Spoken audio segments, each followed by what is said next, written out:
kada kayo amen apo. Masantos ya kabuasan, edsi kayo amen. Andito tayo para pag-usapan ang strategies for ethical and equal governance and leadership. Very quickly, ang leadership sa mnemonic device. COVID, sorry wala akong ibang maisip na mnemonic device. COVID, ang elements of ethical leadership and good governance. C, courage. Kailangan ang mga leader na mumuno merong tapang. Hindi pwede yung leader na duwag. Hindi pwede yung leader na ayaw, na takot. Hindi pwede yung leader na lahat gusto niyang pasayahin at hindi siya gumagawa ng mga mahirap na mga desisyon. Dahil hindi magbabago kung hindi handang tumaya at hindi matapang ang isang leader. Hindi niya kayang banggain ang mga mapang-aping sistema halimbawa kung wala siyang tapang. So a leader must be willing to risk, must be willing to stick his neck out. Kinakailangan may tapang, courage. O, organization. Hindi ka pwedeng maging epektibo kung nag-iisa ka, hindi ka marunong magpatakbo ng organisasyon, wala kang mga tao na namomobilisa para suportahan ang mga programa mo. So, an effective leader for good governance needs organization, a well-oiled running organization so that he or she will be more effective. Vision. Ang ibig sabihin ng vision, ano ang pinapangarap mo para sa iyong mga nasasakupan, para sa iyong lungsod, para sa iyong barangay, para sa iyong organisasyon. You must have vision.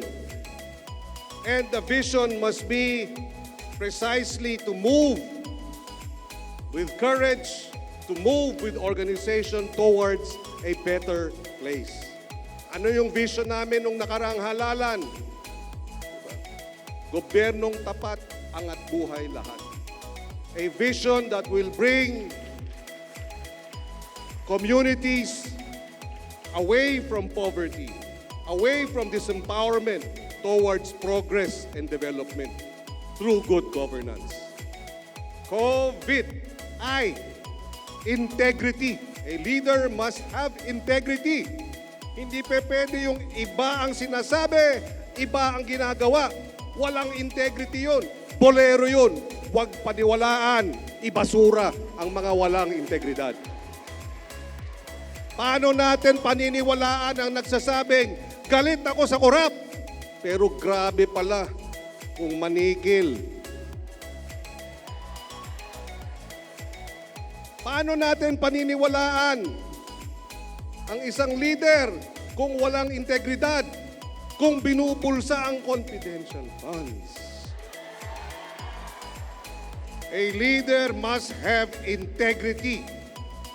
Hindi pwedeng ngayong araw na ito sinasabi, ito ang posisyon namin.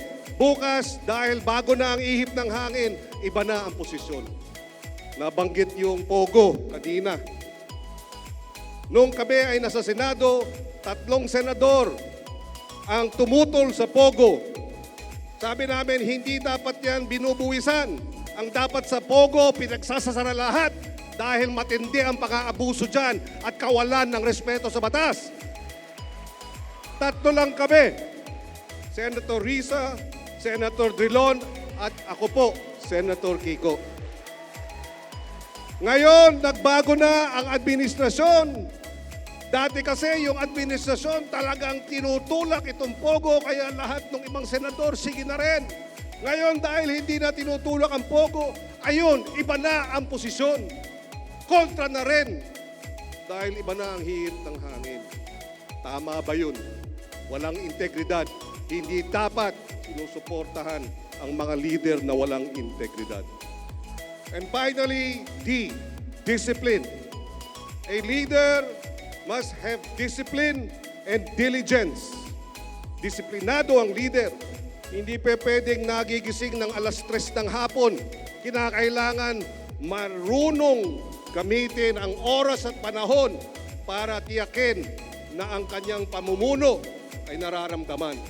Hindi pwedeng hindi nag-aaral ang leader.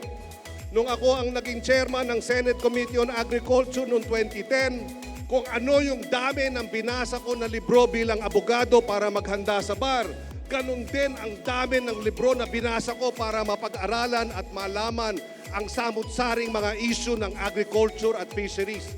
Nag-aral ulit ako, nagbasa ako, bumisita ako sa mga sakahan para matuto, para mapalalim ang aking kaalaman. A leader must have diligence and must have discipline. And all of that combined will ensure that leadership is ethical and leadership will provide good governance. Leadership will change when more of us are committed to social transformation, especially among you, the youth and students.